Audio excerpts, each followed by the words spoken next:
Une campagne de cartes postales pour l'éducation des enfants menée par ADRA séduit le Parlement européen. Le documentaire J'irai, l'expérience amazonienne inspire de nouveaux missionnaires. Advent Health renouvelle son parrainage des courses au Daytona Speedway. La nouvelle initiative de l'Église adventiste du 7e jour en Asie défend l'inclusion et la compassion pour les enfants et les populations vulnérables. Voici le sommaire des actualités ANN. Visionnez et laissez-vous inspirer par ces histoires qui transforment des vies.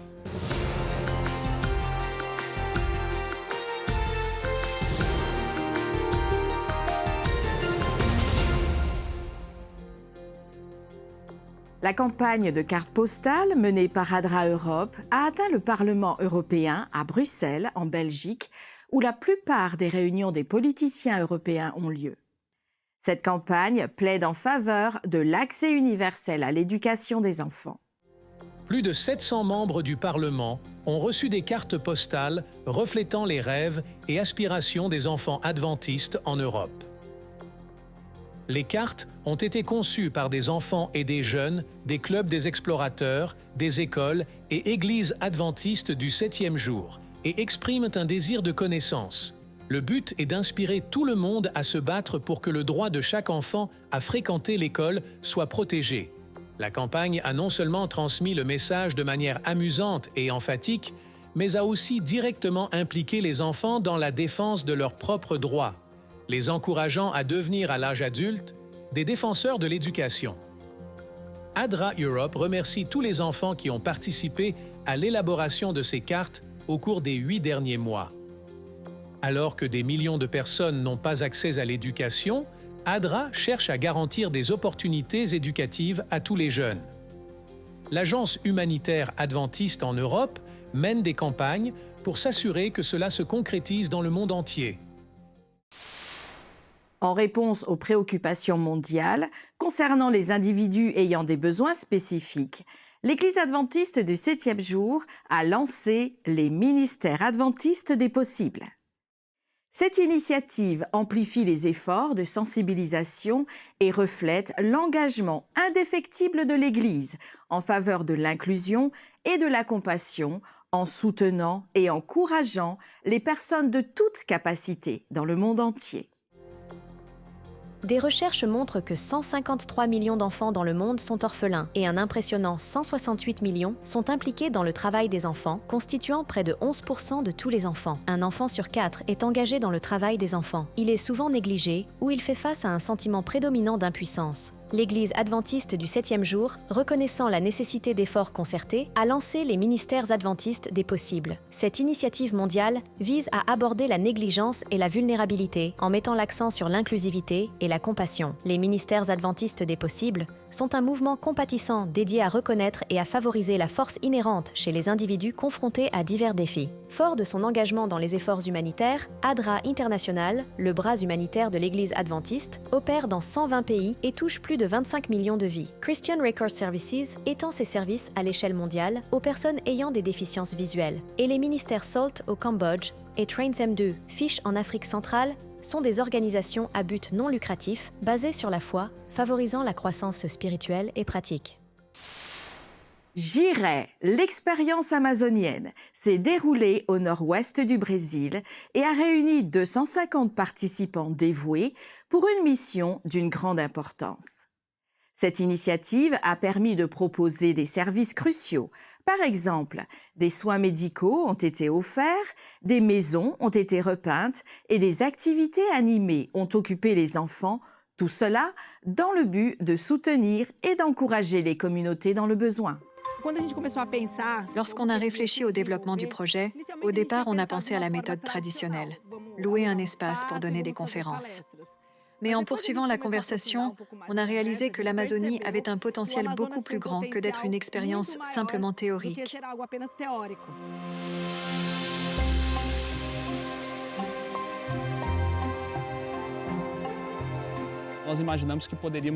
On a imaginé offrir une immersion missionnaire. Chaque personne qui participe a le privilège, l'opportunité d'avoir ce contact missionnaire avec les communautés que nous servons. C'est notre différentiel. Si nous faisions « J'irai » uniquement avec des séminaires et des témoignages, nous ne pourrions pas attirer les gens et capter leur attention. En fait, ce qui impacte vraiment et motive, c'est ce contact avec la mission.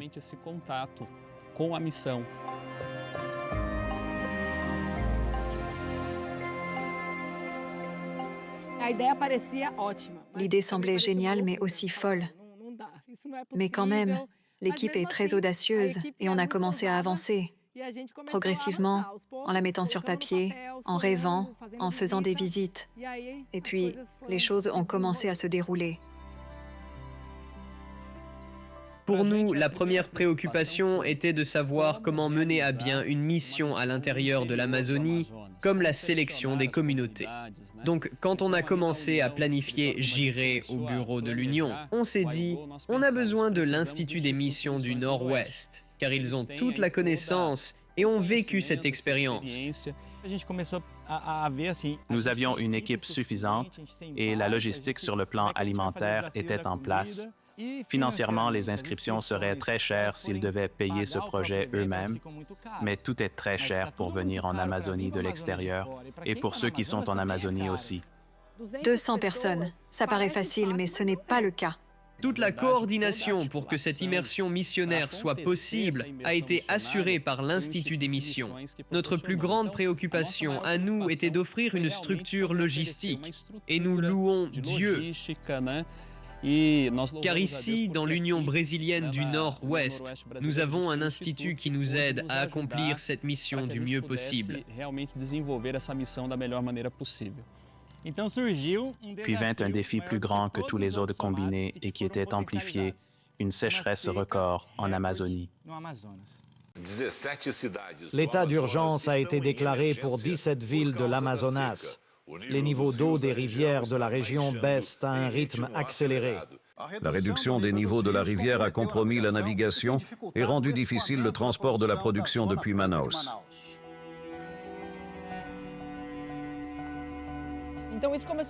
Alors ça a commencé à entraîner des difficultés et la nécessité de changer de plan. À chaque mission, les bateaux quittent depuis l'Institut des missions du Nord-Ouest. Mais cette année, la rivière a commencé à s'assécher beaucoup plus tôt que d'habitude. Les jours et les semaines ont passé et la rivière continuait de baisser de plus en plus. Et il ne serait plus possible d'embarquer à cet endroit. Nous avions défini un autre port, mais ça n'a pas fonctionné pour les mêmes raisons, donc nous sommes allés ailleurs.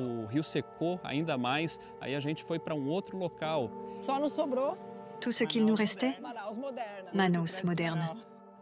C'était notre quatrième option, assez loin, presque 1 heure de notre institut. Et comment remplir 5 bateaux dans un port de sable de presque 700 mètres où on ne peut pas atteindre le bateau et tout le monde devait y aller? Nous avons donc fait plusieurs voyages en camion.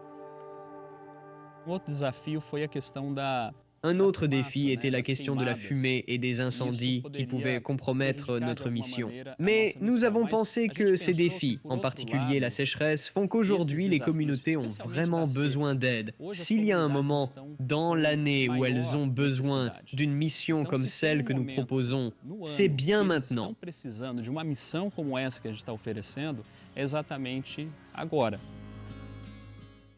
Suivez la deuxième partie de ce projet la semaine prochaine. Nous fournirons plus de détails sur les actions et leurs impacts dans la région nord-ouest du Brésil. Daytona International Speedway et Advent Health prolongent leur partenariat jusqu'en 2028, mettant l'accent sur leur parrainage principal des Speed Weeks. Advent Health bénéficiera du droit d'être cité dans la mise à disposition des nouvelles salles d'allaitement des mères, offrant des espaces privés pour les mères qui allaitent à la Speedway. Cette initiative, une première dans l'industrie de la course, est en accord avec l'engagement d'Advent Health envers l'inclusivité. Les Speed Weeks, présentés par Advent Health, comprennent divers événements et se terminent par le prestigieux Daytona 500. En tant que fournisseur officiel de soins de santé, Advent Health joue un rôle crucial dans les soins de plus de 6000 patients annuels à la Speedway. Nous prenons soin des patients au Speedway pour environ 50 événements par an, de la NASCAR aux courses Rolex IMSA. Nous répondons à tous les besoins d'urgence du Speedway et traitons 5000 patients par an. Le Daytona International Speedway est surnommé le centre mondial des courses pour une raison. Nous avons tout et nous faisons tout. Dans les 4 à 6 minutes suivant leur arrivée, notre équipe médicale est déjà à leur chevet. Nous avons 2 infirmières, un médecin de la NASCAR qui assure la liaison et un neurologue de la NASCAR qui examine le patient de la tête aux pieds en environ 6 minutes. Je l'adore et nous sommes fiers de représenter Advent Health. Dans l'épisode d'aujourd'hui sur les 28 croyances fondamentales, Frank Hazel et Kerdy Parocchi sont rejoints par Esther Knott pour explorer le concept profond de la nouvelle terre d'un point de vue biblique. Ensemble, ils parcourent la croyance adventiste numéro 28, illuminant la promesse d'un nouveau monde où l'amour de Dieu, les promesses et la communion éternelle sont pleinement réalisées. Dieu essuiera toute larme de leurs yeux, et la mort ne sera plus, et il n'y aura plus ni deuil, ni cri, ni douleur, car les premières choses ont disparu. Voilà le contexte de la vie, de la mort et de l'espoir que nous avons. C'est un bel espoir. Oui, je pense que nous nous identifions tous à cela. Nous avons tous le même désir de revoir les personnes qui nous sont chères et d'être réunis avec elles. Kerdy, pourquoi penses-tu que cet enseignement est important pour nous?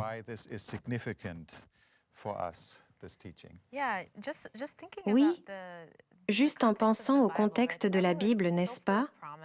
La Bible est tellement pleine de promesses que Dieu nous donne pour notre vie quotidienne, pour notre salut. Et l'une des plus grandes promesses est que nous pourrons être avec lui pour toujours, que tout s'arrangera grâce à lui. Et la nouvelle terre, croire en la nouvelle terre, c'est vraiment magnifique, car ça montre vraiment que chacune des promesses de Dieu sera accomplie. Il sera fidèle à sa parole. Quand nous arriverons sur la nouvelle terre, nous pourrons enfin voir que Dieu est fidèle, vrai, aimant et juste. Toutes ces promesses ont été accomplies et nous pourrons vivre cette joie pour toute l'éternité, ce qui est vraiment incroyable.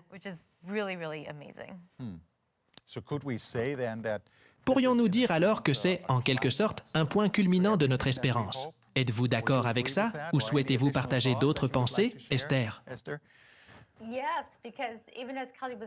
Oui, même lorsque Kelly parlait, j'ai réalisé que c'est la dernière de nos croyances fondamentales. Mais c'est l'apogée. Tu ne peux pas parler de cette croyance sans incorporer toutes les autres. Suivez cette discussion et plusieurs autres échanges sur les croyances fondamentales des adventistes du 7e jour sur notre chaîne officielle YouTube.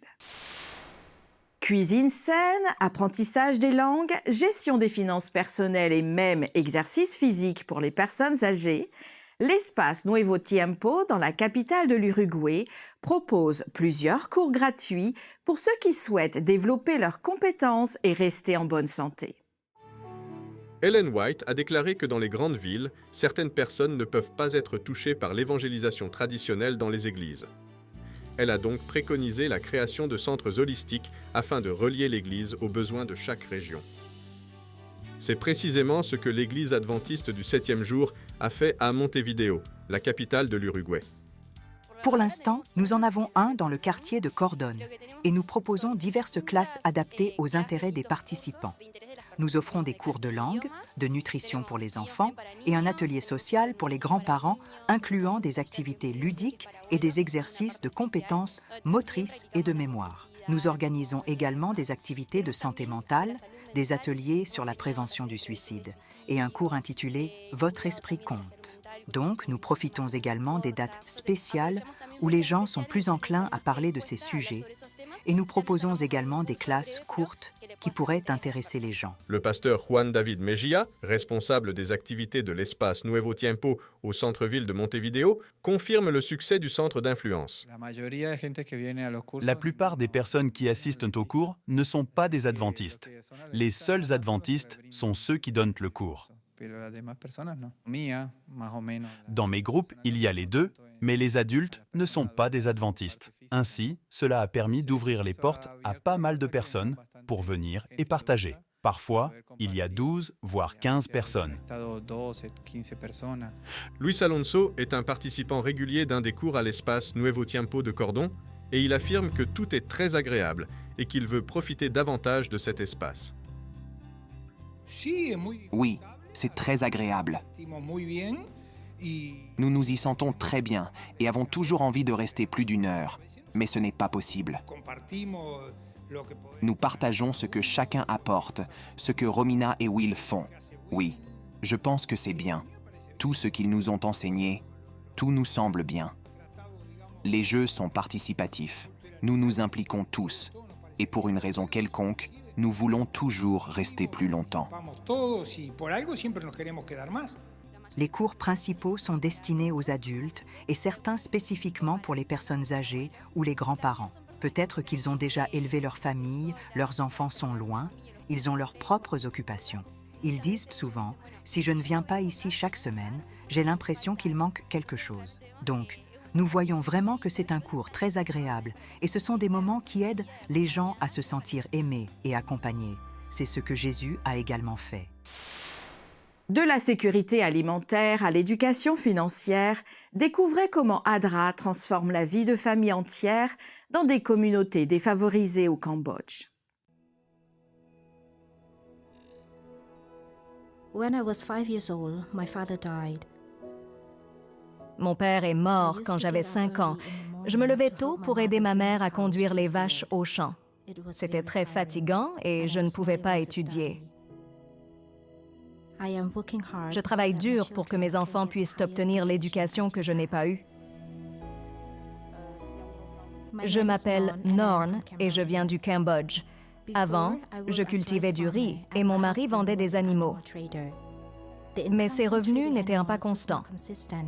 Certains mois, nous ne gagnions rien du tout.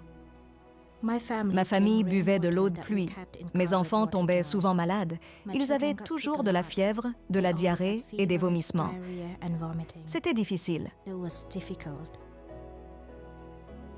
Je faisais de la bouillie de riz pour mes enfants avec du sel ou de la sauce soja. Je regrette de ne pas avoir connu le programme ADRA avant.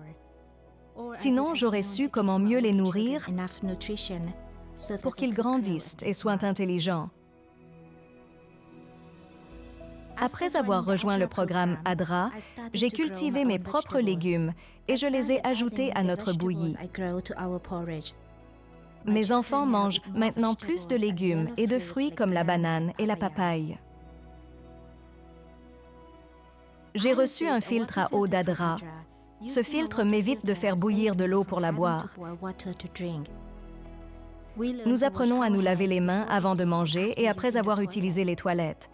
Nous sommes beaucoup plus en bonne santé maintenant.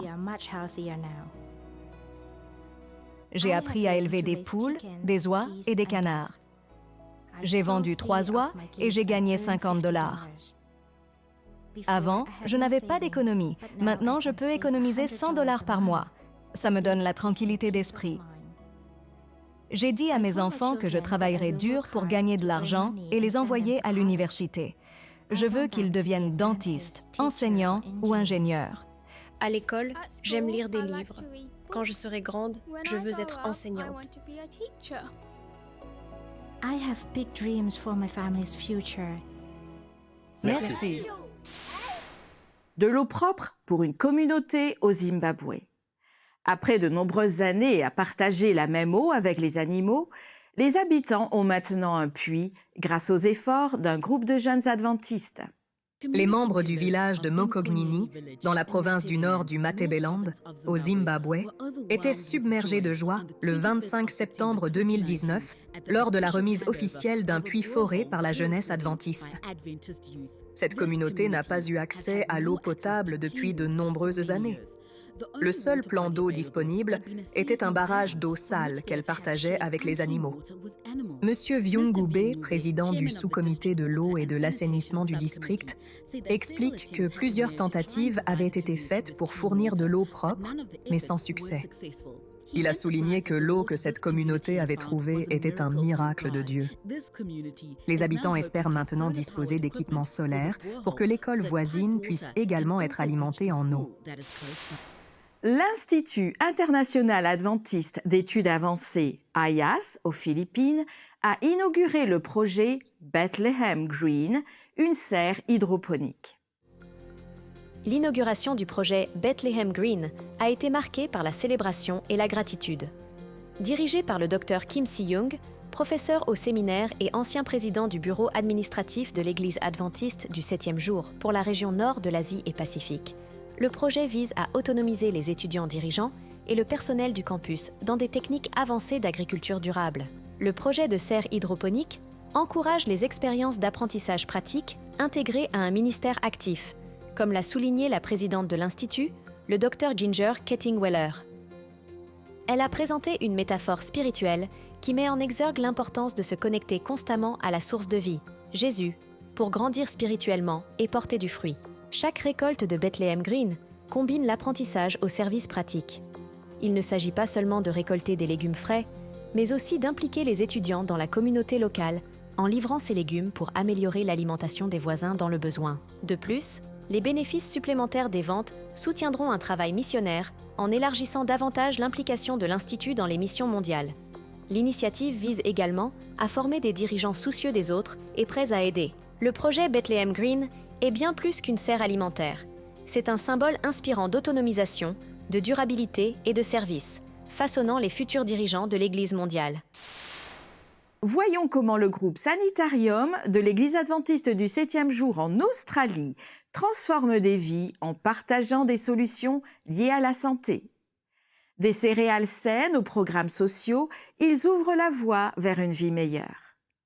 L'hôpital adventiste de Sydney, quant à lui, remplit sa mission en prodiguant des soins complets et des traitements pointus contre le cancer. Changer des vies, chaque jour par la santé globale de la personne, est le but du groupe Sanitarium, Health and Wellbeing. Sanitarium, Weet-Bix et Up and Go sont les céréales du petit déjeuner les plus fiables en Australie et en Nouvelle-Zélande. Sanitarium a un engagement social profond, illustré par le petit déjeuner à l'école et l'organisation du plus grand triathlon pour enfants au monde. Fort d'un christianisme en action, l'hôpital adventiste de Sydney prend soin de la personne dans sa globalité, en répondant à ses besoins physiques, mentaux et spirituels. Le SAN est connu pour sa technologie de pointe et ses soins axés sur le patient, avec une réputation de renommée mondiale dans le traitement du cancer. Notre prochaine destination est l'Inde, dans une école adventiste qui accueille environ 2300 élèves. En raison de la précarité des bâtiments, le gouvernement a ordonné la démolition du dortoir des filles pour assurer la sécurité des résidents. Mais des aides sont en cours. Ce trimestre, une partie de notre offrande du 13e sabbat contribuera à fournir à ces étudiants un espace de vie sécurisé et rénové.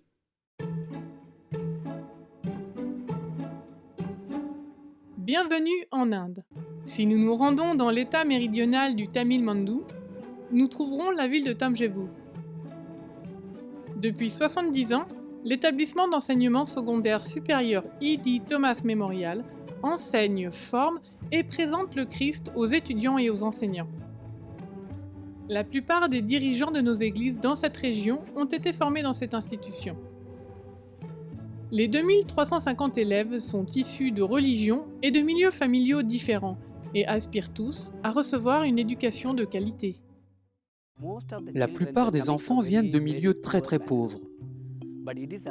Mais il est de notre devoir d'apporter un soutien moral aux enfants pour qu'ils forgent leur caractère. C'est notre devise.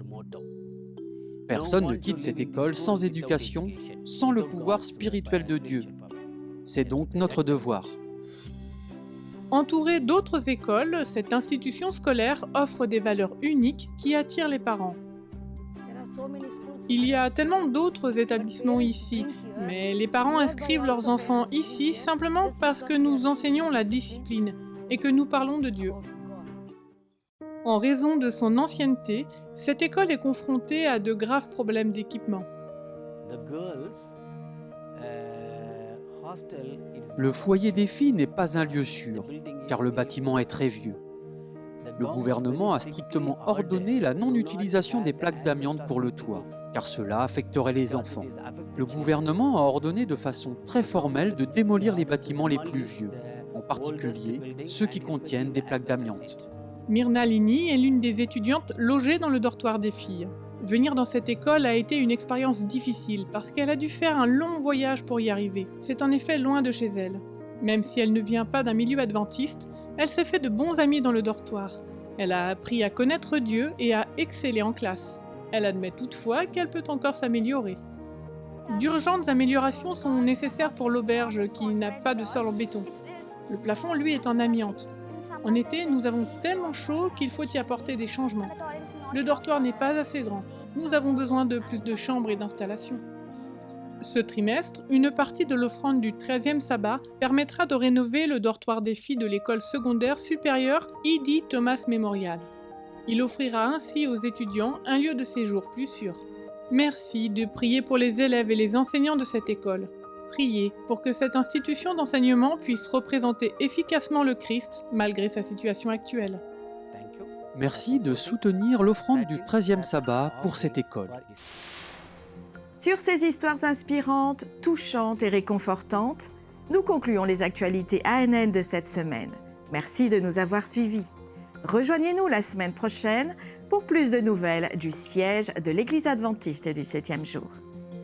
Saviez-vous que l'Église adventiste a une chaîne YouTube où vous pouvez regarder ANN Vidéo, ANN In-Depth et plein d'autres vidéos étonnantes sur la prophétie, la santé et l'étude de la Bible?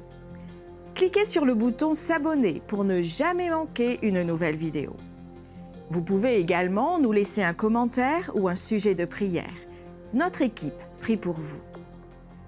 Avant de nous quitter, voici une bonne nouvelle tirée de Ésaïe 26 au verset 4. Placez votre confiance toujours en l'Éternel, car l'Éternel est le rocher de notre éternité. Ainsi s'achève notre programme de cette semaine. N'oubliez pas que vous pouvez toujours visiter adventiste.news/fr pour des nouvelles quotidiennes et des vidéos. À la semaine prochaine pour d'autres nouvelles de foi, d'amour et d'espérance. Que Dieu vous bénisse.